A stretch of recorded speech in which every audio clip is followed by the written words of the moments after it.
Hello सबैजनालाई नमस्ते। म लालबहादुर चौधरी ज्वाला आज पनि म हजुरहरूलाई आफैले रचेको एउटा गजल वाचन गरेर सुनाउने कोसिस गर्दैछु। कृपया मेरो गजल हजुरहरूलाई के कस्तो लाग्छ, जे जस्तो लाग्छ त्यस्तै प्रतिक्रिया दिनको लागि कमेन्ट बक्समा कमेन्ट गरिदिनु होला। मेरो गजल भिडियो मन परे लाइक गरिदिनु होला, सेयर गरिदिनु होला भन्दै म मेरो गजललाई अगाडि बढाउने अनुमति चाहन्छु। मेरो गजल यसरी अगाडि बढ्छ। जिन्दगीको फुलबारीमा मायाको बिउ छर्न मन छ सानो, जिन्दगीको फुलबारीमा मायाको बिउ छर्न मन छ सानो, जिन्दगी रङ्गीन बनाउन पिरतीको रङ भर्न मन छ सानो। जिन्दगीको फुलबारीमा मायाको बिउ छर्न मन छ सानो, जिन्दगी रङ्गीन बनाउन पिरतीको रङ भर्न मन छ सानो। तिमीलाई मेरो माया एक दुई दिनको लागि मात्रै होइन, तिमीलाई मेरो माया एक दुई दिनको लागि मात्रै होइन, जुनी जुनी तिमीलाई साँचो माया गर्न मन छ सानो।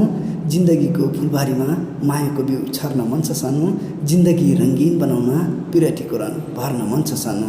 जिन्दगीका हरेक पलमा तिमीलाई चोखो माया गर्दै, जिन्दगीको हरेक पलमा तिमीलाई चोखो माया गर्दै, तिमीसँगै रमाउँदै सुख दुःखका खोला टर्न मन छ सानो।